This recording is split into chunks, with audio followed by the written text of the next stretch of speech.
Gracias, Héctor. Qué gusto a los tiempos, ¿no? Desde que terminaste tu legislatura, nos volvemos a encontrar, nos volvemos a hablar ahora de modo telemático. Realmente un honor participar justamente de esta actividad conjuntamente con personalidades del nivel de Nina Pacari, a quien tengo el gusto de conocerla desde hace más de 2 décadas. Le he entrevistado un montón de ocasiones y es probablemente una de las personas que en el ámbito de la política más admiro, más respeto, más considero por su capacidad, por su coherencia, por su seriedad, por su responsabilidad, y ella sabe, Nina Pacari sabe el aprecio y el cariño y el profundo respeto que en lo personal yo le tengo, ¿no? Una lástima que no esté más en la política partidista, porque a mí me parece que personas de ese nivel se requieren justamente para acompañar a los políticos más jóvenes, para guiar a los políticos más jóvenes. Y bueno, también a toda la organización, realmente para mí es placentero participar justamente de estos minutos. Le agradezco a Héctor que me conceda la palabra inicialmente para poder referir algunos temas, ¿no?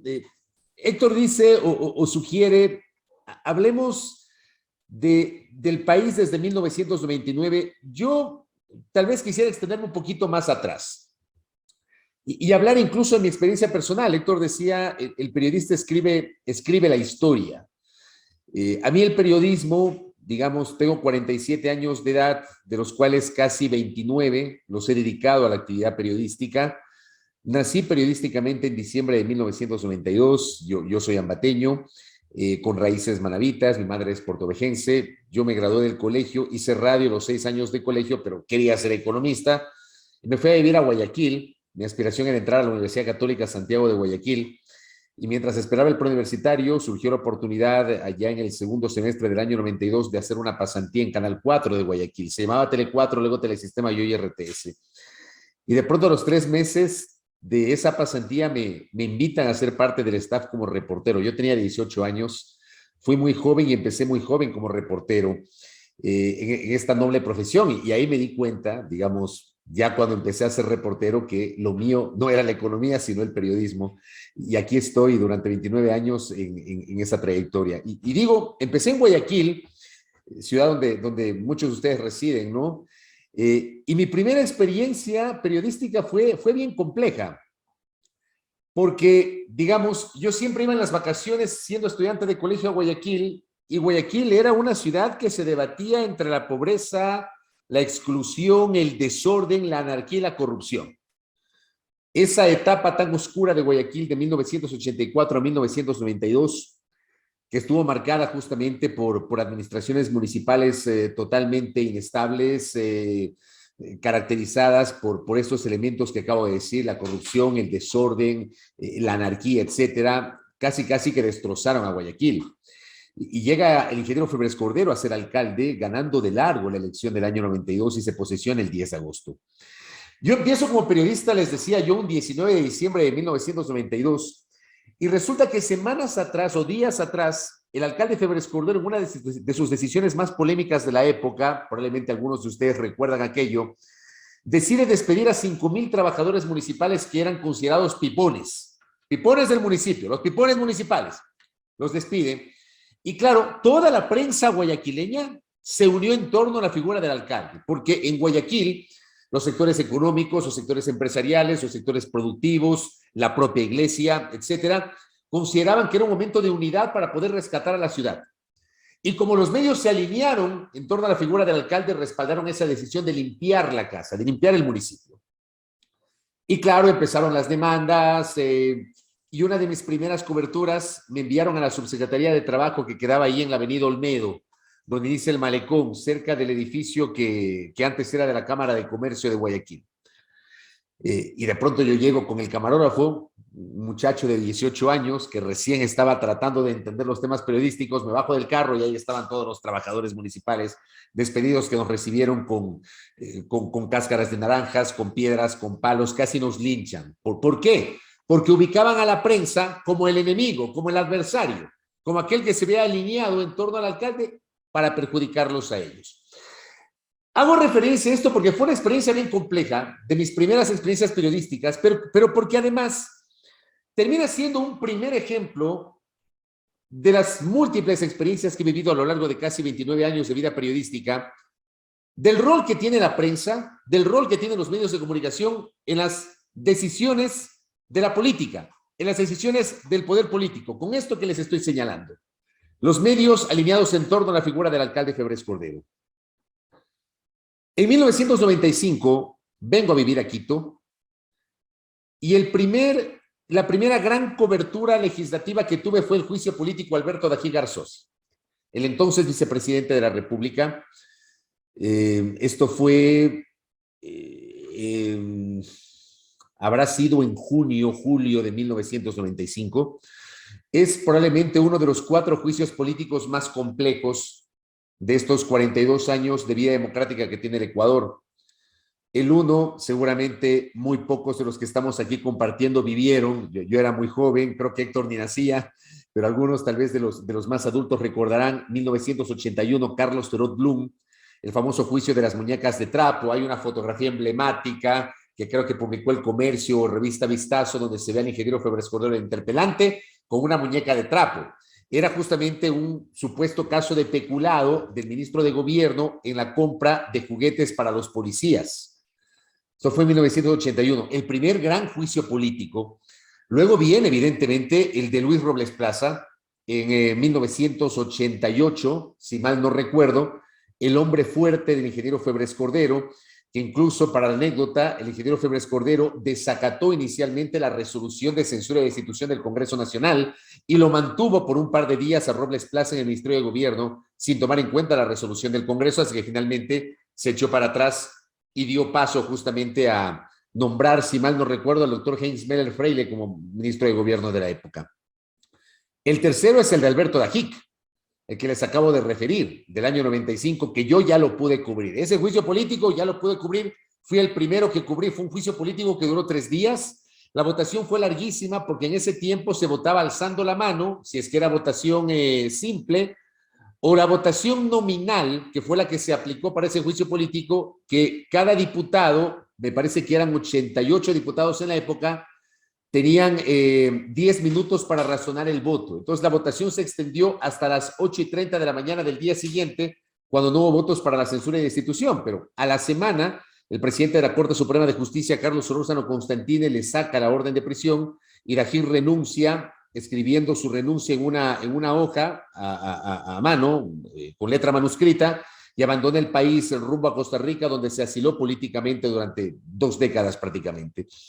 Y el cuarto juicio político más complejo, y ahí entro un poco a lo que decía Héctor, año 99. Bueno, este juicio político fue en el año 2000, al entonces superintendente de bancos Juan Falconi Puig. Ese juicio político, por ejemplo, fue un choque directo entre los poderes económicos de Quito y de Guayaquil. El poder económico de Quito, representado en el Banco Pichincha, el poder económico de Guayaquil, representado en los hermanos Isaías, que en diciembre del año 98 habían entregado el filamanco al Estado porque no podían pagar los créditos de liquidez que les había entregado el Banco Central del Ecuador para poder solucionar los problemas de liquidez que tenía justamente ese banco, que era uno de los más grandes y más importantes, fundamentalmente de la costa ecuatoriana. 4 juicios políticos, de los cuales 2 tuve la oportunidad, gracias al periodismo, de cubrir. Pero, por ejemplo, en los episodios del 5, 6 y 7 de febrero del año 97, cubrí la caída de Bucarán. Yo siempre cito esto, ¿no? Porque yo estuve presente en la sala de sesiones del Congreso Nacional. Puede caerles mal Bucarán, puede ser impresentable Bucarán, pueden cuestionar el gobierno de Bucarán. Pero el Congreso Nacional, a mi modo de ver, toma una decisión al margen de la Constitución, porque lo declara incapaz mental para gobernar sin permitir que el presidente de la República ejerza su derecho a la defensa y sin un certificado médico que acredite la locura de Bucarán. O sea, ustedes, que muchos de ustedes están en Guayaquil, no le pidieron un certificado a Lorenzo Ponce, por ejemplo, que es el hospital emblemático psiquiátrico que hay en Guayaquil. No le pidieron. Y los destituyen a Bucarán un 6 de febrero de 1997, y llegamos al 7 de febrero y amanecimos con 3 personas que se proclamaban presidentes. Pues, Bucarán, que desconocía la decisión del Congreso; Rosalía Arteaga, que reclamaba su derecho a la sucesión constitucional; y Fabián Alarcón Rivera, presidente del Congreso, que había sido nombrado presidente interino de la República, figura que no existía en la Constitución. Yo recuerdo, por ejemplo, esto como anécdota, yo cubrí las dos sesiones del Congreso, del 5 y del 6 de febrero, y luego el 7 de febrero yo trabajaba en Gamavisión y estuvimos en una salida en vivo en el Palacio de Carondelet. Esperamos durante todo el día al presidente de la República hasta que a las 7 de la noche Bucaram baja con todos sus colaboradores y algunos miembros de Fuerzas Armadas, hace una declaración que habrá durado unos 10 segundos, se da la vuelta y empieza a subir de nuevo las escalinatas de Carondelet. Y en ese momento, bueno, no había redes sociales en esa época, no teníamos Facebook, ni Twitter, ni Instagram, ni TikTok, ni YouTube, ni nada de esto. Porque ocurre un episodio que si ocurriría hoy, estaría recogido por todas las redes sociales. El momento que Bucaram se regresa y empieza a subir la escalinata para llegar hasta su despacho, los compañeros camarógrafos y fotógrafos que estuvieron allí empezaron a silbar. Una silbatina ensordecedora en las escalinatas del Palacio de Carondelet. O sea, claramente irrespetado el presidente que había sido destituido por el Congreso. A los 5 segundos, Bucaram regresa frente a esa silbatina y hace una declaración contestando algunas preguntas de los periodistas que estábamos allí. Y luego se retiró para no volver jamás a Carondelet. Luego de eso, Bucaram abandonó Carondelet, fue a Guayaquil y de allí se volvió a autoexiliar a Panamá, ¿no? Esa es la noche en la cual hay esta leyenda urbana de los sacos de yute en el garaje, en la cochera de Carondelet. Yo le califico como leyenda urbana porque yo no he visto una sola fotografía o una sola imagen que certifique aquello. Yo no sé si es verdad o no, no lo sé. Yo por eso le califico de leyenda urbana.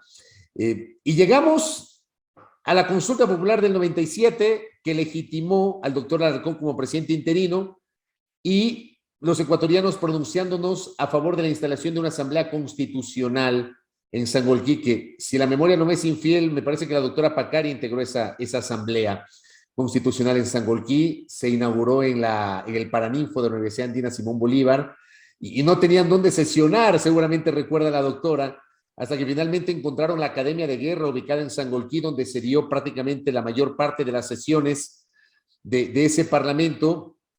Y la doctora Pacari era parte del bloque de Pachacutic, que estaba en minoría frente a la mayoría liderada por los socialcristianos y la democracia popular, mayoría que luego se rompió, pues, porque esa mayoría permitió que el doctor Hurtado sea elegido presidente de la Asamblea,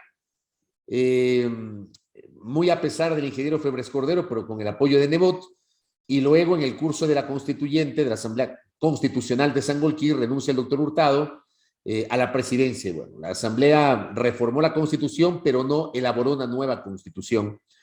Llegamos al año 98, que se posesiona Yamil Maguad. El legado más importante de Yamil Maguad yo lo considero que es la paz con el Perú.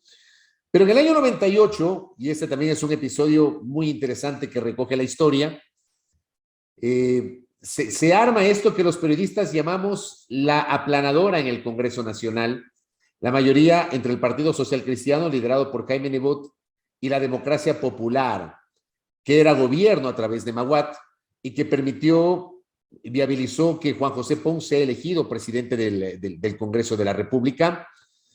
Y me parece que la doctora Pacari fue segunda vicepresidenta, ¿verdad?, de ese Congreso. ¿Cómo no, doctora? Recuerdo claramente. Carlos Falqués fue el primer vicepresidente. Esa fue la primera ocasión en la que había 2 vicepresidentes, ya con la reforma constitucional de Sangolquí, porque antes del 98 el Congreso no tenía 2 vicepresidentes, sino solamente uno, y cada presidente y vicepresidente duraban 1 año. A partir de la constitucional del 98 empezaron a durar 2 años. Y en el último trimestre del 98 nos meten un par de decisiones económicas muy complejas, casi que por las tranqueras. La eliminación del impuesto a la renta y la adopción del impuesto del 1% a la circulación de capitales. Resulta que uno iba al banco a cambiar un cheque y le retenían el 1% del valor del cheque. Uno iba al banco a retirar de su cuenta de ahorros y le retenían el 1% del valor que iba a retirar. Se convirtió en un impuesto muy odioso para mucha gente y los especialistas consideran que esta es una de las razones que contribuyeron a la desintermediación financiera que aceleró la caída de los bancos, porque la gente dejó de utilizar los bancos, la gente dejó de guardar plata, la gente ya no quería que le paguen en cheque, sino en efectivo. En ese tiempo no había transferencias bancarias. En el año 98 no había transferencias bancarias, pero nos metieron ese impuesto. Y además crearon la ley del AGD, que le trasladó al Estado ecuatoriano el 100% del costo de la quiebra de los bancos. Llegamos al año 99, que se caen los bancos, un domingo 8 de marzo del año 99, el entonces superintendente Jorge Gaspeña aparece en una cadena nacional anunciando un feriado bancario de 24 horas que se prolongó por 5 días. Debía durar solamente el lunes y el martes abrir los bancos, pero se prolongó hasta el viernes. Y resulta que al lunes siguiente abren los bancos, pero con la plata congelada. Habían límites para retirar y claro, la historia recoge que yo hice un montón de reportajes en aquella época. Trabajaba en Gamavisión, luego en el interín en Teleamazonas y de allí entré en 2001 a TC Televisión, pero hice N cantidad de reportajes de la quiebra de los bancos, de los jubilados, gente que había guardado la plata de toda su vida en el Banco del Progreso o en otros bancos que habían quebrado y que no les devolvieron la plata, personas adultas mayores con enfermedades catastróficas que necesitaban esa plata para poderse atender y resulta que se murieron. Yo recuerdo casos de gente que se murió. Tal vez esa es una de las cosas más duras que me ha correspondido cubrir, aquello que tiene que ver con el feriado bancario y posterior congelamiento de los depósitos del 99. Y luego, claro, llegamos al 2000 y el doctor Maguad, que no creía en la dolarización, finalmente adopta la dolarización de la economía, pero fue a última hora, o sea, no como ahora que, claro, Maguad se proclama padre de la dolarización y hay otra gente que dice, no, yo soy el padre. El tema es que la dolarización fue una tabla de salvación de última hora que no fue pensada por el gobierno del doctor Maguad y por eso nos dolarizaron a 25,000 sucres por dólar, que eso también recoge la historia. Viene la rebelión de los militares, de los coroneles militares con los indígenas el 21 de enero del año 2020 y hay una frase emblemática que pronuncia Maguad en una cadena. Un presidente derrocado es un presidente derrocado, dijo Maguad. Y Maguad aceptó el derrocamiento y abandonó el país. Yo recuerdo que trabajaba en Teleamazonas, me habré acostado a la medianoche a descansar, gobernado por un triunvirato. Le decían la Junta de Salvación Nacional. Entonces ese triunvirato estaba integrado por don Antonio Vargas, entonces presidente de la CONAIE, por Carlos Solórzano Constantine, expresidente de la Corte Suprema, que fue el que le dictó prisión preventiva a Alberto Dajic, y por el coronel Carlos Mendoza Poveda, que había sido jefe del Comando Conjunto de las Fuerzas Armadas. Lucio Gutiérrez, que fue la cabeza visible de la rebelión de los coroneles, no apareció en el triunvirato, sino apareció el jefe del Comando Conjunto. Pero digo, me acosté cerca de la medianoche gobernado por un triunvirato y me levanto a las 4:30 de la mañana, ya gobernado por Gustavo Noboa, que recibió el apoyo de los militares en el Ministerio de Defensa acá en Quito, en el sector de la Recoleta, en el centro de la ciudad. Llegamos a 2003, Gutiérrez llega a ser presidente de la República, la doctora Pacari, que marcó época porque se trató de la primera mujer indígena en ser ministra de Relaciones Exteriores, canciller de la República. Yo acompañé, siendo reportero de TC, acompañé el viaje de Gutiérrez a Washington, Estados Unidos, cuando tuvo la famosa reunión con Bush. Y aquí debo decirlo, y esto lo he dicho en múltiples espacios donde he participado y he comentado estas anécdotas, a mí me parece, y lo he dicho siempre, que la declaración de Gutiérrez le sacaron de contexto luego de la reunión con Bush. Gutiérrez dijo que se proclamaba el mejor aliado, pero aquí le mutilaron la declaración. O sea, yo estuve ahí presente, no me lo contaron, yo grabé, era reportero en TC, estaba ahí en los jardines de la Casa Blanca. Gutiérrez dijo que con el presidente Bush habían hablado de la necesidad de que Ecuador, de la predisposición de que Ecuador se convierta en el mejor aliado en la lucha contra el narcotráfico, en la lucha contra el terrorismo, en la lucha bla, bla, bla. Ya, pero esa fue la declaración completa que aquí en el Ecuador la mutilaron. Digo, la verdad sea dicha, eso fue lo que pasó en aquella ocasión. Luego vino la ruptura con el movimiento Pachacutic, porque claro, Gutiérrez no empezó a aplicar un plan de gobierno distinto a aquel con el que ganó las elecciones en alianza con el movimiento Pachacutic. Y llegamos a diciembre del 2004, amigos y amigas, que también recoge uno de los episodios más clamorosos de flagrante violación constitucional de estos 42 años de vida democrática. El presidente de la República, en noviembre del año 2004, convoca un congreso extraordinario, una sesión extraordinaria del Congreso, potestad del presidente de la República, Gutiérrez, con el único punto, analizar la situación judicial. Y el Congreso Nacional, sin tener capacidad constitucional, destituye a los magistrados de la Corte Suprema de Justicia y nombra la denominada Pichicorte, es decir, una corte integrada por, entre otros, Guillermo Castro Dájer, que fue abogado del expresidente Bucarán, conocido como el Pichi. El primero fue presidente subrogante, fue el segundo. El primer presidente de esa corte se llamaba doctor Ramón Rodríguez, que renunció, me parece, a las 2 semanas. No sé si eso estaba planificado. Pero el segundo en la línea era el Pichi Castro, abogado de Bucarán. Y pocos meses después, el Pichi Castro decide emitir una providencia anulando los juicios de Bucarán, y para tratar de camuflar un poco la decisión, anula los juicios de Bucarán, que eran el caso de mochila escolar y de gastos reservados, ambos por peculado, y aprovecha y anula también el juicio de Dajic y un juicio de Gustavo Noboa, para tratar de camuflar esa decisión. Entonces regresó Dajic, regresó Gustavo Noboa, Dajic que estaba asilado en Costa Rica, Gustavo Noboa que estaba asilado en República Dominicana. Gustavo Noboa estaba asilado porque la justicia, que se decía estaba secuestrada por el Partido Social Cristiano, le había dictado orden de prisión por supuestas irregularidades en una renegociación de la deuda externa durante el gobierno de Gustavo Noboa.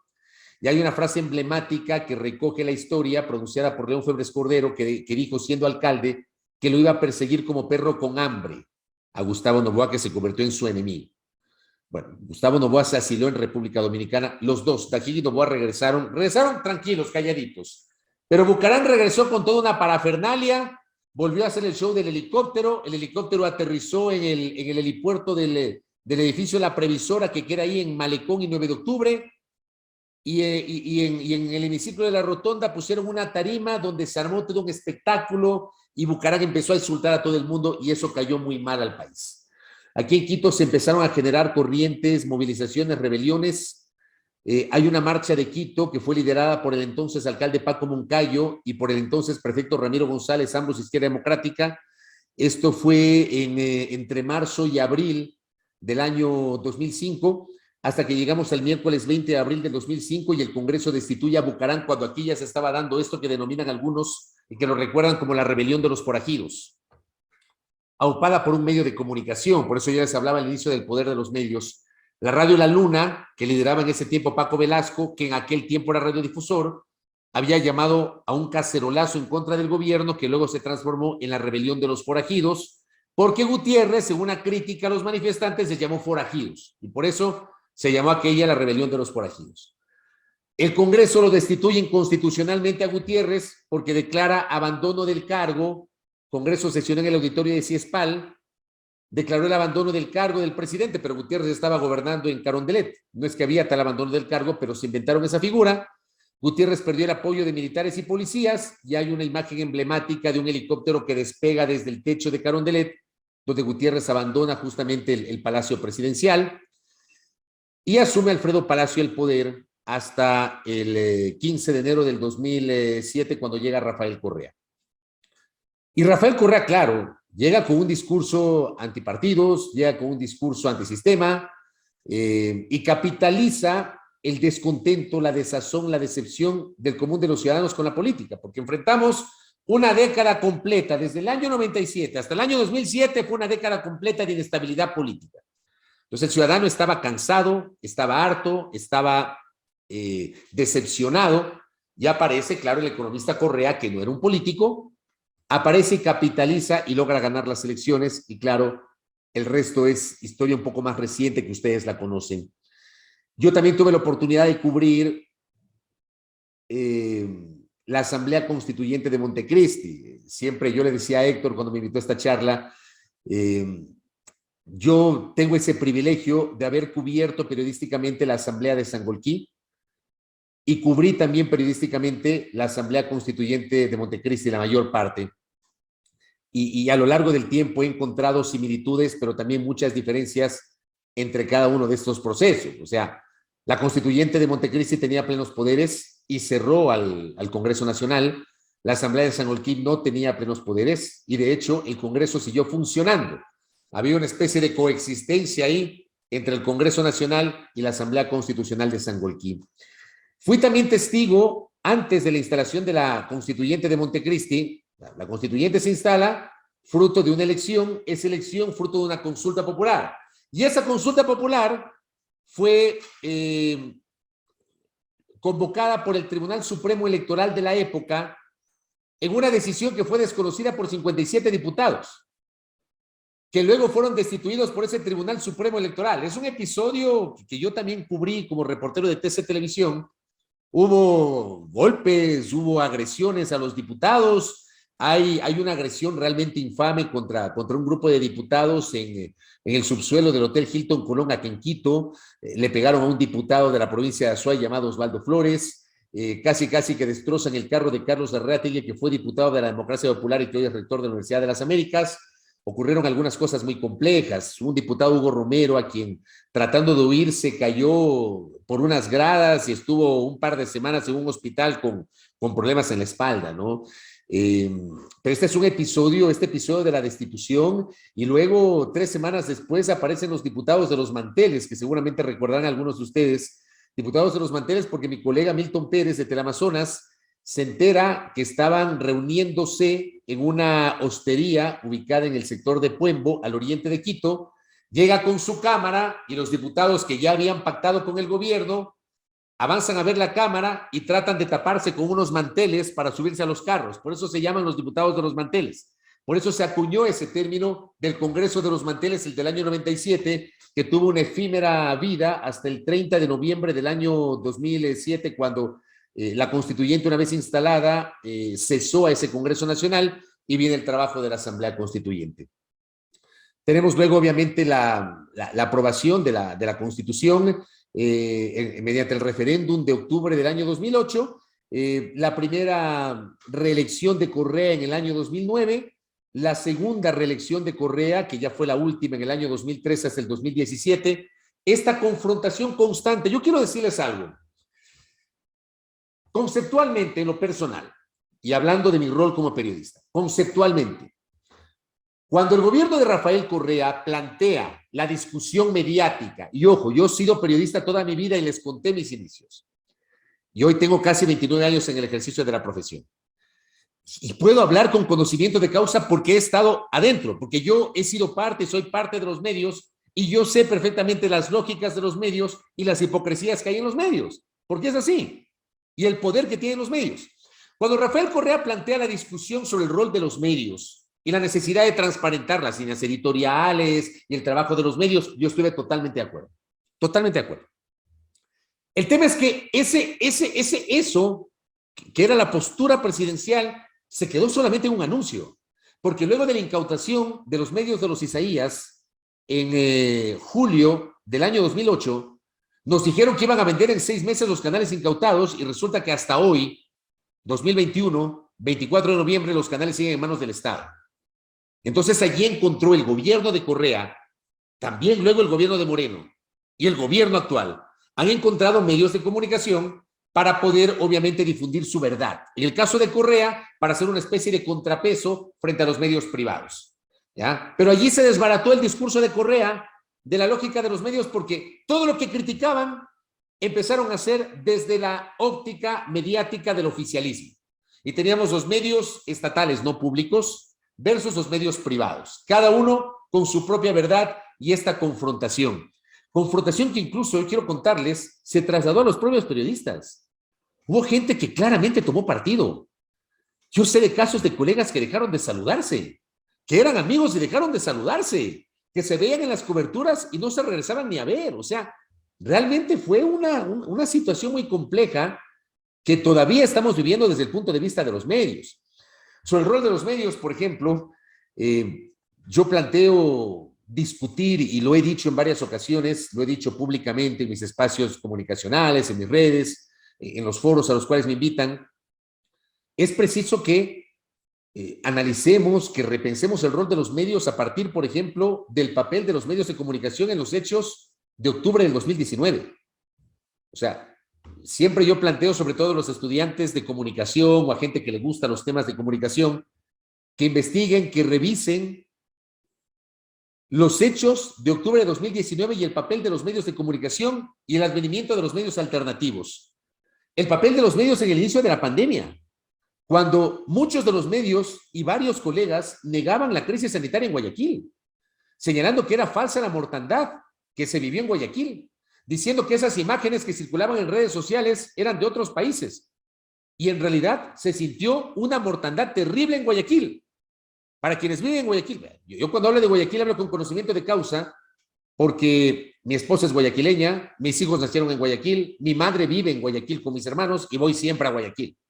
Así que cuando yo hablo de Guayaquil, no es porque me cuenten, sino porque yo conozco Guayaquil. ¿Ya? Y mi madre me contaba la situación de Guayaquil. Y esto fue negado por varios de los medios de comunicación para de alguna manera tratar de no hacer más grandes los problemas que enfrentaba el gobierno de Moreno. Y otro episodio, la cobertura de las campañas electorales en 2017 y en 2021. Yo recuerdo, por ejemplo, no sé si Héctor, entonces candidato, recordará cuando en la segunda vuelta del 97, en el partido que Colombia nos golea 3-0 en el Atahualpa, hubo este episodio de las bubucelas en el estadio y la agresión a Guillermo Lasso. Ya, agredieron a Guillermo Lasso en el estadio. Fue agredido Lasso. Pero resulta que los medios de comunicación privados lo pusieron a Lasso como víctima y los medios de comunicación estatales, que estaban obviamente apoyando la campaña de Moreno, lo pusieron a Lasso como el responsable el que fue a provocar al estadio. O sea, es fantástico eso para el análisis político. En la comparación de las notas que sacaron los medios privados versus las notas que sacaron los medios estatales sobre un mismo hecho, la agresión a Guillermo Lasso en el Estadio Olímpico Atahualpa. Y el papel de los medios de comunicación en la última campaña electoral, donde claramente se alinearon en torno a una candidatura en desmedro de otra candidatura. Es muy interesante discutir el rol de los medios. Yo, cuando hablo de los medios, hablo con absoluta sinceridad, créanme. No hablo con objetividad porque no soy objetivo, no hablo con imparcialidad porque no soy imparcial. Cuando ustedes le digan que el periodista tiene que ser imparcial, eso no existe, esa es una falacia, esa es una hipocresía. Cuando ustedes escuchen que el periodista tiene que ser objetivo, eso no existe, porque cuando usted ejerce la opinión no puede ser objetivo, la opinión termina siendo subjetiva. Lo que sí yo demando, incluso yo mismo me autodemando, rigor, responsabilidad, respeto, transparencia, y mucho sentido común en el momento de ejercer la opinión periodística. Esto tal vez como aporte para el debate de todos ustedes. Espero no haberles aburrido con estos minutos que me he tomado por la gentileza de Héctor y de la organización de este importante foro para conocerles, para que ustedes me conozcan y obviamente para que de alguna manera puedan conocer algunas anécdotas de mi paso, ¿no? en la cobertura in situ de los temas de la política y del periodismo. Muchas gracias. Muchísimas gracias, Fabricio, por ese relato de primera mano como periodista, que nuevamente el periodista es un historiador del presente y por eso creo que es muy importante, sobre todo cuando hablamos de hechos recientes, donde no hay la distancia que siempre da más objetividad de la historia, analizarlo con una voz periodística y bueno, aquí, como siempre, hay visiones distintas. La idea es que cada uno nos formemos nuestro criterio. Muchísimas gracias, Fabricio, por esa exposición. Y quiero darle paso ahora a la doctora Nina Pacari, que ya la presenté al comienzo, pues una mujer que realmente no necesita presentación en nuestro país, figura histórica del movimiento indígena. Doctora, usted, ya no como periodista, sino como protagonista de muchos de los hechos que se han relatado. ¿Cuál es su visión de lo que ha venido pasando en el Ecuador desde el 99-2000, la crisis bancaria, hasta la Constitución de Montecristi? Muchísimas gracias por acompañarnos el día de hoy.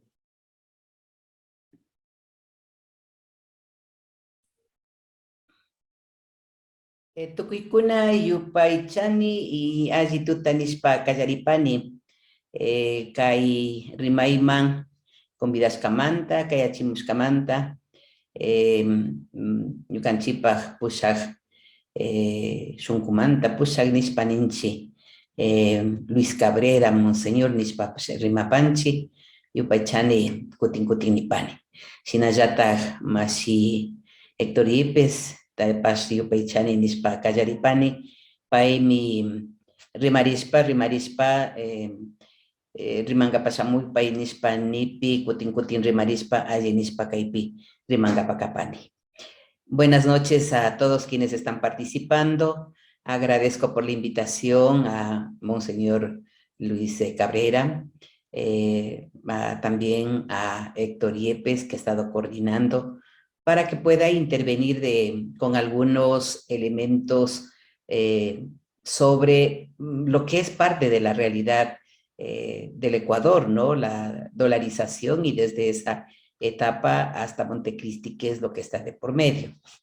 Y si bien ese es el tema, escuchando además a don Fabricio, a quien le conozco mucho, un periodista serio, responsable, y que se podía hablar, debatir, conversar, y yo creo que lo que ha señalado en su presentación es fidedigna a los hechos que ocurrieron durante todas esas etapas que desde la juventud ha sido parte de ese testimonio, digamos, directo por su vinculación con los medios de comunicación. Y de hecho, en la parte correlativa referente al proceso de hechos que hemos tenido, pues responden en gran parte a lo que hemos tenido en el país y en otras que ha hecho con cuestiones reflexivas, y me parece sumamente importante lo que señala, ¿no? Que todos medios asumamos así. No hay imparcialidad cuando es uno parte de, dígase esto desde el periodismo o en el caso desde los pueblos originarios. Lo que se trata es de ser puentes, diálogos, abrirse más con los criterios que podamos tener, y eso es sumamente importante, reconociendo la diversidad. Y si bien, de hecho, cuando era el tema desde la dolarización hasta Montecristi, decía, pero si hablo solo de eso, no va a tener una relación de, bueno, al menos siendo desde pueblos indígenas, ¿qué pasa? ¿Qué ocurre con los pueblos indígenas? Está todavía ausente en el análisis, está ausente de qué pasa con este sujeto individual y colectivo, y me parece que es necesario un poquito, aunque sea como introducción, irnos por ese lado, ¿no? Dígase, uno primero ubicar la historia y ahí hacer una recomendación, ¿no? Hoy que más aún si el Estado es plurinacional e intercultural, estamos obligados a revisar la historia no solo a partir de 1830. Entonces la recomendación va, ¿cómo revisamos un poquito más si estamos pueblos de continuidad histórica? Porque somos desde los tiempos preestatales y los tiempos precoloniales. Y durante toda esa etapa hay todo un proceso de lucha, de resistencia, de propuestas, de clandestinidad en el ejercicio de los derechos, y que no aparecemos de la noche a la mañana, ni nuestras propuestas aparecen del aire, sino de toda una continuidad histórica, y que trátese de tema de economía o de dolarizaciones, la situación de los pueblos indígenas está inmersa en la situación nacional también, digamos, ¿no? Entonces ahí decía la recomendación para tomarle un poquito más atrás de lo que es 1830, porque desde 1830 surge desde el pensar de los pueblos originarios un proyecto político desde lo que nosotros decimos el eje de la dominación, para señalar que hay una sola cultura, una sola religión, una sola forma de hacer política, y por lo tanto estamos hablando de los demás diferentes, como en el caso de los pueblos indígenas o los afros, pues de subordinación. Entonces, nos corresponde un poco ver la historia también desde estas otras aristas, para que en verdad desde la teoría y la praxis podamos ser incluyentes, porque si no, pues vamos más desde lo que ha sido la historia oficial y estamos ausentes los pueblos originarios. Y de pronto esta reflexión es porque es cierto, sí, ha habido todo un proceso desde la colonia, los avances, en fin, y sobre todo póngase la etapa industrial. Entonces, en ese avance de las tecnologías, los pueblos indígenas no han sido parte del debate. Pero una vez que se ha instalado toda la discusión respecto de la diversidad, respecto de las culturas, respecto de sus roles, de su filosofía, con nuevas propuestas con las que se llega a Montecristi, no deja de ser que son pueblos portadores de cosmovisiones y por lo tanto, en la medida en que, y hay la inquietud, la pregunta, ¿qué mismo implica entonces plurinacionalidad o qué mismo implica summa causa?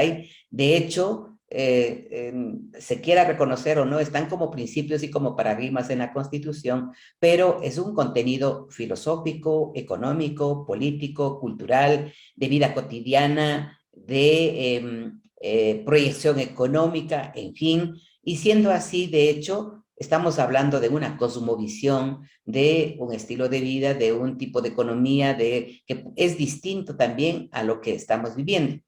Entonces, cuando hay un debate de esta naturaleza, nosotros reconocemos como la etapa o el tiempo de las cosmovisiones. Y ahí sí entramos al debate.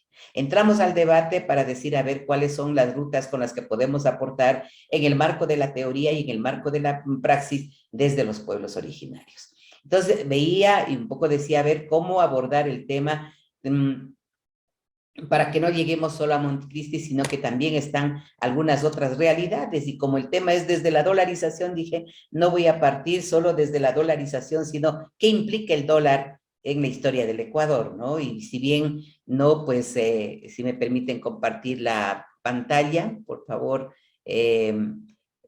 señalaba la necesidad de un poquito hacer memoria, ¿no? De qué es cuál es la relación que tenemos nosotros en cuanto a lo que es el tema del impacto respecto de la dolarización. Bueno, pues como me gusta ser curiosa, como me gusta estar al tanto de qué es lo que ocurre y siempre hay alguna cuestión nueva y por más que sepamos qué es lo nuevo, es importante retomar la historia. Y lo que ha hecho don Fabricio es refrescarnos eso, la memoria histórica de cómo lo vio desde el periodismo. Entonces ya en el tema de la dolarización dije, a ver, iré un poquito hasta el origen, porque nuestros padres también nos contaban de cómo cuando salieron de migrantes con venta de productos, en el caso de los pueblos otavalos somos mindalas, somos comerciantes sobre todo, y la década del siglo pasado, desde los 40, desde los 30 y 40 comenzaban a salir familias buscando para sus productos ampliar el mercado a nivel internacional y por lo tanto tuvieron que aprender el dólar, el manejo del dólar.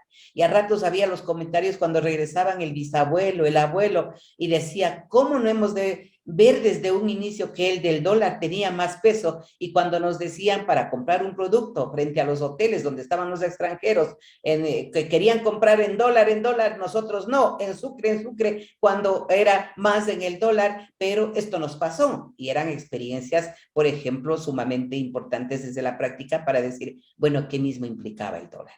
Entonces, cuando hacía una retrospección, uno comienza a observar y dice, a ver, lo que aparece ya desde el Banco Central, la historia relacionada con el dólar, en la noción, en el manejo de lo que es el Ecuador, pues comenzamos desde 1925.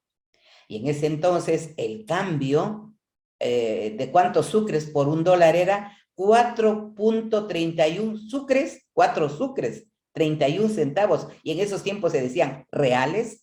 Todavía estaba la cuestión de la moneda o de la cuestión monárquica, el del real de por medio. Entonces, era a cambio de 4 sucres con 31 reales. Y se tiene las primeras etapas de los años 26, 27 hasta el 33, entre que sube a 5, que baja a 4.99, que va hasta 6, tenemos una fluctuación del dólar frente al sucre, que más o menos diríamos es moneda dura, tiene su peso, pero también es la evidencia de cómo está nuestra situación económica. Es decir, cuando vamos nosotros con todo lo que vamos a ver, cómo está ligado el manejo y para llegar hasta la dolarización, está vinculado a la economía, está vinculado a la política, está vinculado al accionar de la dinámica de una sociedad. Y en este caso, bueno, pues vamos viendo nosotros que si en el ámbito económico más o menos podríamos decir que hay una cierta estabilidad y esa relación con el dólar, comienzan ya los cambios de un incremento ya no de $1 o de centavos, sino en 1934 a 10 sucres, .80 por $1. En la década de los 60 se establece diríamos, la etapa más estable, porque no pasa de 18.18. Es decir, viene el tema del manejo económico, la política económica, que nomás está de por medio. Pero en los 70 es donde por $1 equivalía pues entregar 25 sucres con 25 centavos. Son tasas o datos oficiales, ¿no? Y sobre todo proporcionados por este observatorio del gasto fiscal que tiene que ver con la economía. Pero la década de los 80, cuando regresamos a la democracia, el dólar en el 82, bueno, pues en la tasa cambiaria está a 30 sucres .25. Y en los 80, bueno, ligados a la dolarización, dirían, ¿qué harían los indígenas? ¿Dónde estaban? Estaban también con el comercio, en fin, en el caso de los mindalas, por señalar como ejemplo. Pero los pueblos originarios en la década de los 80 vivían al interior todo un proceso de afirmación de su identidad. ¿Y por qué decía es importante esto? Porque la mirada desde el mundo occidental a los pueblos originarios no nos reconocían como pueblo, sino como el campesino dedicado a la agricultura, y campesino era sinónimo de indígena. Pero desde los pueblos originarios, cuando hay la migración, ya no está en el campo, es el comerciante, es el tejedor, no que se genera recién ahí, sino que su economía estaba girando en torno a ello. Por lo tanto, lo que le identificaba no era el hecho de ser comerciante, sino el hecho de ser la pertenencia a un pueblo. Pueblo Tabalosarance, pueblo Caranqui, pueblo Natabuela. Entonces es el de un pueblo, más allá de lo que sea el del campesinado. Pero desde la noción occidental se maneja, y hasta la década de los 80 habían, con la carga ideológica de opresión, el hecho pues de menguar, de tratar de absorber, asimilar la identidad individual y colectiva de los pueblos originarios. Entonces, de hecho, se vivía esa etapa, y para la inauguración de la democracia, por cierto, son los jóvenes de ese entonces, que ya estaban pues también en estudios universitarios, uno de ellos el doctor Luis Macas, el doctor Luis Montaluisa, que fueron nuestros primeros dirigentes en la década de los 86, cuando ya nace la CONAIE, por ejemplo, pero a los inicios todavía estaban estudiando en la universidad. Fue el equipo que elaboró el discurso en quichua del presidente Jaime Roldós, y acompañaban a las autoridades indígenas para el diálogo, a fin de que los temas de los pueblos indígenas, temas de educación, temas de economía, puedan ser incorporados. Pero también temas en que haya estabilidad económica, y pues bueno, que el dólar, que viene también a ser parte de fluctuante en el caso de nuestras economías, pues no sea el que vaya causando mayores daños, porque tiene que ver precisamente con el desenvolvimiento económico. Entonces, dígase, ya en la década de los 80, sobre todo ya cuando asume la presidencia el ingeniero León Febres Cordero, claro, el dólar, que estaba ya el cambio de 63.55 sucres, pasa a 96.50 para la venta, y para la compra 125.45, incluso se acuñó un eslogan, el 100%, el gobierno del 100%, porque ya era 100 sucres a cambio de $1. Entonces, el tema de la economía, vista desde los pueblos indígenas, decía, nos permite es cierto, una mejor fluctuación, pero no para todos.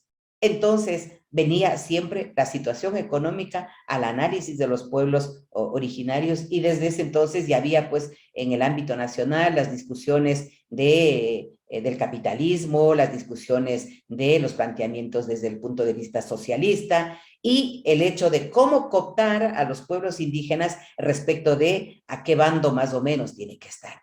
Entonces ahí nuevamente se consolida en la propuesta de los pueblos indígenas la autoidentificación, por una parte, y asume la ruta de las nacionalidades indígenas al interior de las nacionalidades indígenas, como en el caso de la nacionalidad quichua, los 18 pueblos que integramos la nacionalidad quichua, y de hecho el de cómo plantearnos no una demanda reivindicativa, es decir, bueno, pues por la educación, por el acceso a la educación, por el acceso a la salud, sino que el tema tiene que ver de modo estructural, es decir, con el modelo de Estado y con el modelo de economía. Y ahí es cuando en la década, desde finales de los 70, pero sobre todo en los 80, se debate inmensamente para lo que en los 90, con el levantamiento indígena de 1990, se presente un proyecto político por un lado, pero emblematizado, digamos, en la reforma del artículo 1 para que el carácter del Estado sea plurinacional.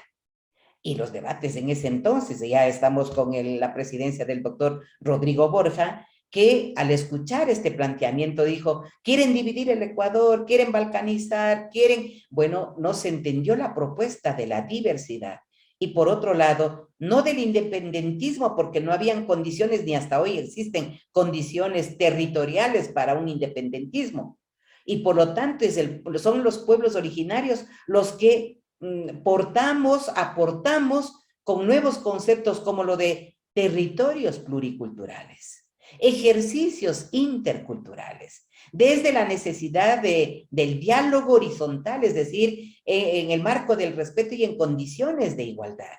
Y que también, retomando la historia, es que desde los estados nacionales y desde los gobiernos de turno puedan promover ese diálogo de Estado pueblos indígenas en el marco de un respeto, porque son nociones totalmente distintas las que se llevan desde los pueblos originarios, y que en el acceso a la educación o a la salud tengan que tomar en cuenta las particularidades de los pueblos originarios. Esto es, por ejemplo, si es el acceso a la educación, no es una educación general que le vacíe de su contenido, de sus filosofías, sino que pueda ser también esa malla curricular que incorpore las nociones de los pueblos originarios, para que eso revierta también para fortalecer sus pensamientos, sus economías, su gobernanza comunitaria, y eso es lo que no se da. Por ejemplo, pongamos en materia de educación, ¿no?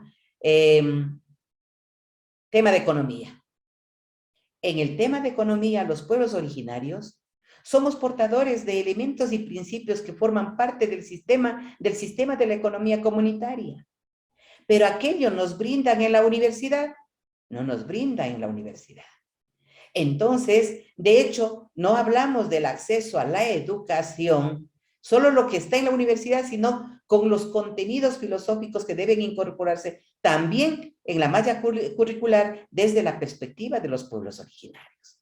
Entonces, de hecho, se da un salto, digamos, de lo reivindicativo a lo cualitativo, ¿no? Entonces, dentro de todo esto, cuando vemos qué relación tiene entre dolarización, entre política, entre crisis de representación, es que son integrales y no está aislado, ¿no? Entonces, desde esa medida, digamos, nosotros vamos viendo, y cuando don Fabricio relataba, por ejemplo, en todo lo relacionado con lo del señor presidente Abdalá Bucaram, en ese entonces, ligado al tema de la economía y el manejo de la economía, y en el caso de la dolarización, del dólar, digamos, del manejo y del cambio monetario, pues nos encontrábamos, por ejemplo, con 2.194 sucres por un dólar, pero que después se planteó a 3.000, llegó a plantear hasta 5.000 sucres.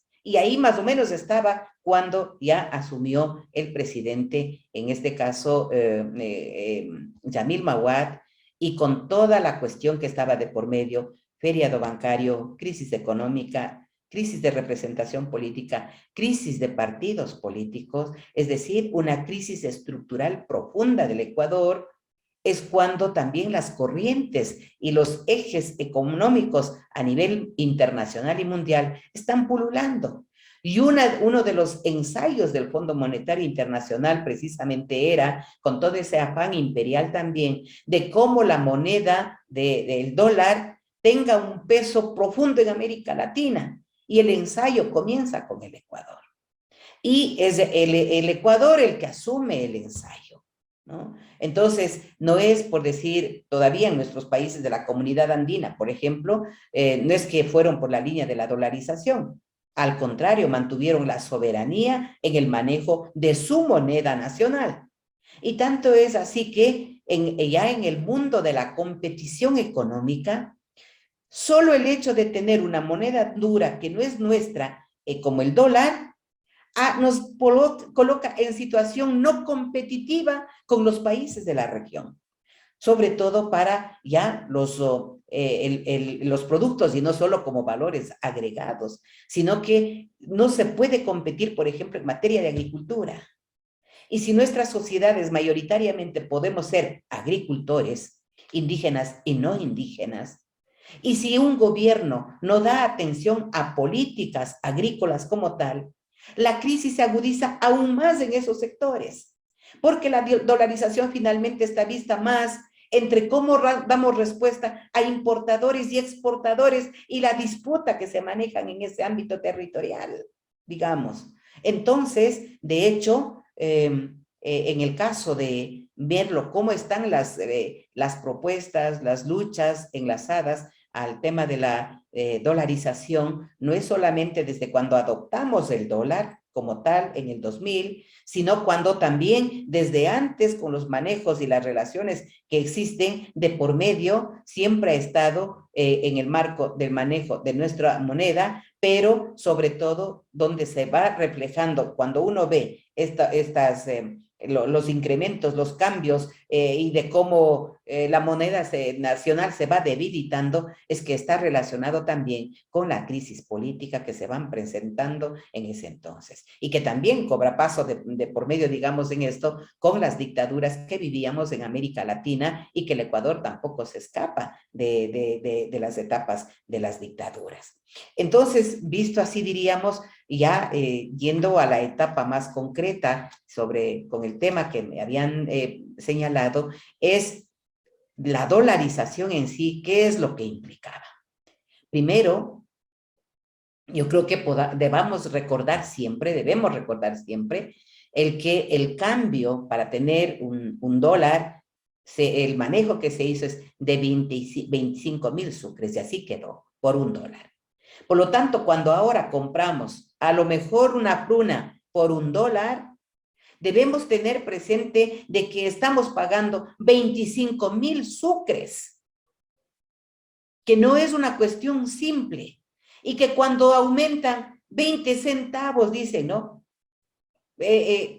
Cuando se adoptó lo del dólar era para mantener la estabilidad económica y que no haya inflación. Hay inflación, pero hay una inflación grande porque si ponemos por un dólar 25,000 sucres, lo que implica el aumento de un centavo de dólar no es poco. Y por eso, por ejemplo, en la moneda, el propietario de la moneda, que es de Estados Unidos, de hecho, cuando hay algún incremento, será de un centavo. Pero no puede ser, por ejemplo, como hemos tenido en estos últimos tiempos. No es que no haya habido, pero me voy a referir a estos últimos tiempos en donde dejó un decreto ejecutivo el gobierno saliente y que no la ha parado el gobierno que entró, el último, la del señor Guillermo Lasso, el del incremento como que son unos pocos centavos hasta llegar a lo que es el precio internacional. Y ahí lo que debemos reflexionar nosotros es que primero hay un incremento, es decir, una inflación en dolarización. Segundo, que en el caso de estos incrementos implica, de hecho, en el círculo vicioso que hemos tenido y que así se maneja la economía, que repercute en las economías de la canasta familiar. Pero que si los precios tienen que ser de corte internacional, también deberían ser los salarios y no con el salario de $400 que no alcanza para la canasta básica de $750. Entonces hay un desequilibrio. Entonces hay desequilibrio más todavía en tiempos de pandemia. Y sí, de pronto, que con el pretexto de que para que no se pierda el trabajo, entonces hay que dar más políticas para el empresariado, para los grupos de poder económico, sobre todo para la banca, realmente son manejos de economía en dolarización, de desajustes y de desequilibrio. Entonces, claro, tenemos el hueco fiscal, es decir, la brecha fiscal que no alcanzan los recursos para la inversión que se propone el Estado a través del manejo de un gobierno respecto de cómo tienen que ser las finanzas, de cómo tienen que estar la economía, en fin, y que si ya comparamos la situación económica de estos tiempos con los de la etapa de la dolarización del 2000, son similares en el peso, una especie de quiebra económica, son similares, aunque los contextos son distintos. Bueno, contextos distintos porque yo en ese contexto distinto añadiría 3 elementos. Un elemento es la tecnología. No habían las redes sociales, estaba pues ahora, está la tecnología, el manejo, y con la pandemia, hoy mismo estamos en este curso, en lugar de estar en un gran salón, pues estamos vía internet y que facilita, que tiene sus pros y contras, que facilita, pero es la tecnología uno de los elementos, por ejemplo, en el contexto que le marca como distinto a la etapa de la dolarización en el 2000. Pero también es el hecho de el tema del narcotráfico. Yo creo que es una cuestión para meditar como ciudadanos, para ver qué tipo de sociedad es lo que estamos queriendo, qué tipo de gobiernos que de pronto, a lo mejor sin proyectar, pero que al ser permisivos, de hecho, ya lo que aflora son, ya cuando han permeado también las estructuras estatales. Y de pronto, si hasta hoy no se puede controlar el tema carcelario, no es porque no se pueda nomás, sino que están vinculados con temas del narcotráfico, digamos, en este caso, los carteles, que de pronto todavía sigue siendo al momento, diría yo, como un tema tabú. Y cuando le escuchábamos, creo que es en la semana pasada, a la hermana Nelsa Curbelo, que es reconocida activista de derechos humanos, de defensora de derechos humanos, cuando se le preguntaban en los canales y le decían, ¿qué nos puede hablar y decir frente a la narcodemocracia? Decía, bueno, de lo que es el tema del narcotráfico, sí, este otro, pero de la democracia no se puede hablar, y que en medio de tanto incendio, incluso hasta para ver cuáles son los puntos de vista de salida, se nos pone oscuro. Entonces, de hecho, el tema es profundo cuando digo, pues, qué elementos podemos incorporar como nuevos en el contexto, ¿no? Tenemos también puntos que son similares o permanentes, como el caso de la crisis de representación, la crisis política que está de por medio. Es decir, en la década de los 90, ya hubieron unas primeras propuestas de lo que, cómo debería estar la sociedad, en fin, desde los pueblos indígenas, pero en el 2000 con la dolarización también evidencia rupturas económicas, evidencia crisis económica, evidencia, de hecho, que es el Estado en medio de todo eso el que tuvo que acudir con el salvataje bancario, ¿no? Y de hecho, el salvataje bancario era supuestamente, entre comillas, para salvaguardar el ahorro. Pero en la realidad es que no perdieron nunca los bancos, que es el pueblo ecuatoriano el que asumió como, es decir, el Estado socializa, asume la deuda privada de la banca y termina pues salvando. Pero cuando la cuestión va desde las herramientas sociales para los pueblos, para la ciudadanía, en fin, diríamos, tenemos nosotros respuestas distintas a esa, y de hecho genera actitudes, conductas, reacciones, y ya no solamente de sectores tradicionales, como por decir las izquierdas, o el nuevo actor político que son los pueblos indígenas, sino que hay, como en el estallido del 2019, hay nuevos actores ciudadanos, porque a diferencia, diría ya acá el tercer elemento, ¿no? Que colocaría así del contexto es que hay población ciudadana que está también, nosotros decíamos, ciudadanía que se politiza, que cuestiona, y que las movilizaciones ya no están solamente en los sectores tradicionales, sino también en los barrios, en la ciudadanía, en la juventud, es decir, está una nueva, presente nuevos actores que hay que tener visión para incorporar, para mirar, para observar por dónde está apuntalando los nuevos requerimientos en contextos nuevos, pero que también contienen contextos antiguos, ¿no? Entonces, frente a eso, me parece que es necesario, de hecho, repensar qué mismo ocurre entonces con el tema de la dolarización, que implicó ya en definitiva la dolarización, que aparentemente dicen estabilidad económica, pero en esa estabilidad económica serían para las cuentas, en fin, porque la inflación todavía está latente con dolarización, y que la expresión de esa inflación también está en que cuando, en el caso del Ecuador, por ejemplo, como no es un manejo del dinero, del dólar, por ese manejo del dinero, el Ecuador también paga a los Estados Unidos.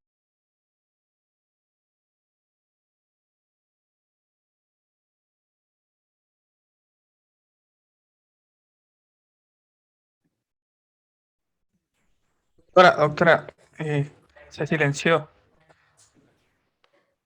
Tiene que desactivar el micrófono. Ahora está en silencio, algo pasó.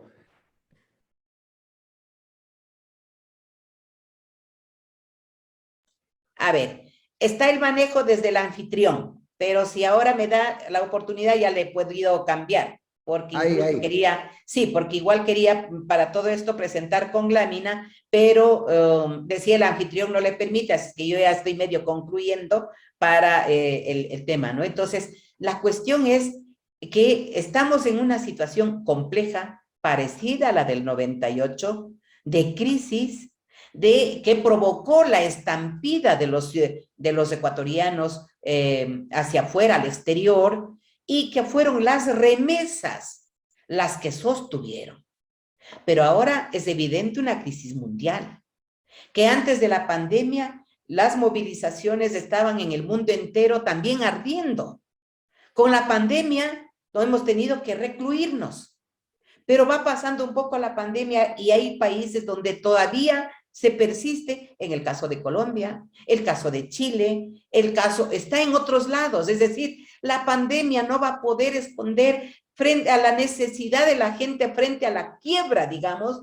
Prácticamente creo que estamos ya no en la etapa de bonanza o del despilfarro, pero sí en una etapa de crisis profunda, de quiebras, y digamos, pero si a nivel global estamos en esa situación, ¿dónde vamos a poder encontrar salvedades que antes eran una especie de refugios a un país o a otro, cuando también hay unas limitaciones de otra naturaleza? Y en ese marco, digamos, los temas de la dolarización están estrechamente vinculados a la economía, están vinculados a la política y están vinculados también a nuevas decisiones. Entonces, en todo este marco es importante tener presente que a nivel de los pueblos, a nivel de los jóvenes, a nivel de los barrios, de la ciudadanía, es, habiendo entrado en esta ruta de la politización, yo le llamo en buen sentido, es que también se apuntale mucho para nuevas propuestas, porque también en materia de propuestas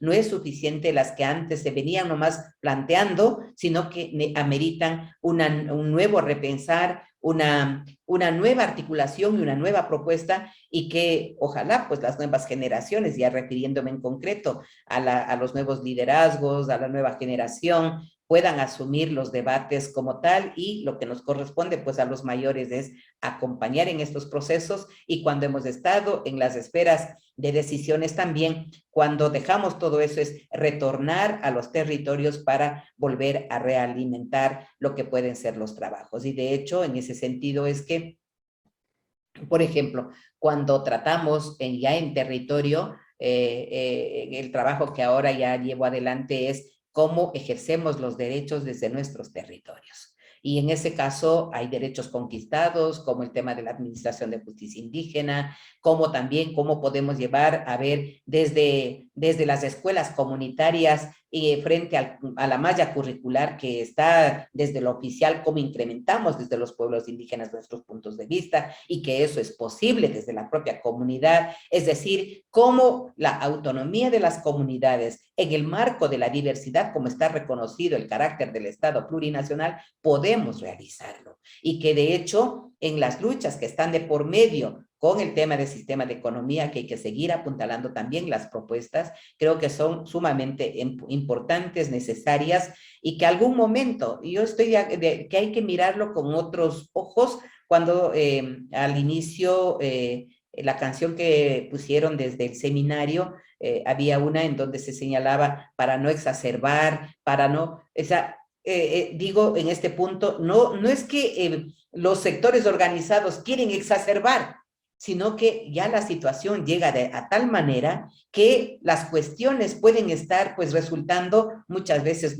ya no controlables. Y yo creo que precisamente para eso es, sobre todo a nivel de los gobernantes, en tiempo de crisis, poder dar la consecución acertada que se obligue también a, no sé, hacia una mayor reflexión, sobre todo para los grupos de poder económico, porque no puede ser que siempre con el pretexto de que es para proteger a los demás, los beneficios y las gangas siempre son para ese sector privilegiado, en contraposición a las demandas sociales, a la atención social, y que no puede ser que se cargue todo el peso de la restauración económica en los sectores populares, y que también que es gravísimo que al momento, ¿no?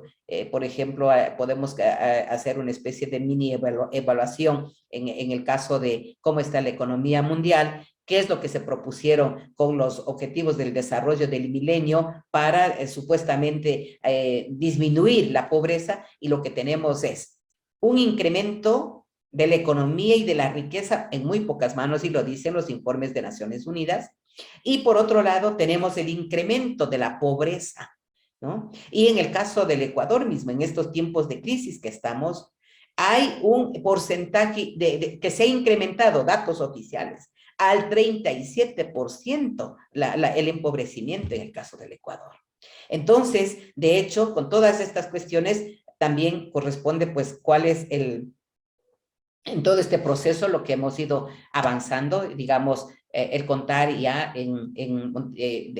llegando a lo que ya es la etapa de las reformas constitucionales, o de contar con una nueva constitución en lo de Montecristi, señalar pues que es cierto que están los derechos sociales, que están los derechos colectivos, que están los derechos ciudadanos, pero que está quedando en letra muerta los avances constitucionales que, digamos, podamos tener, que hemos tenido, y que es necesario a lo mejor apuntalar también el que podamos materializar la aplicación. Y en algunos casos, pues como tampoco podemos decir que el hecho de una constitución puede ser para quedar maniatados. Si en un momento determinado hay que dar los cambios porque son necesarios, hay que irlas llevando adelante como marcos de diálogo, me parece, y en esa medida yo diría que el aporte con el que se encierra llegando a Montecristi, uno de los temas que no se debate es el hecho, por ejemplo, de la dolarización. Y queda pues afincado en la dolarización como manejo, como el dinero del país. Están los derechos sociales, como señalaba, pero también estaría faltando mucho para que se pueda cristalizar y aplicar lo que está en el marco constitucional. Además de todas las demandas que estarían, pues, o propuestas todavía que aún no se han incorporado en la Constitución, pero que siguen siendo parte de la lucha, parte de la resistencia, parte de la propuesta de los sectores organizados y no organizados, pero que requieren que haya una atención mayor para los excluidos o desposeídos en términos generales. Así es que, como ustedes verán, el tema de la dolarización no es solamente números, no es solamente cómo cuadramos las cuentas y que podamos acortar la brecha fiscal, sino que tiene que ver estrecha y directamente con la economía, con la política y con la forma de vida que queremos como seres humanos en el Ecuador.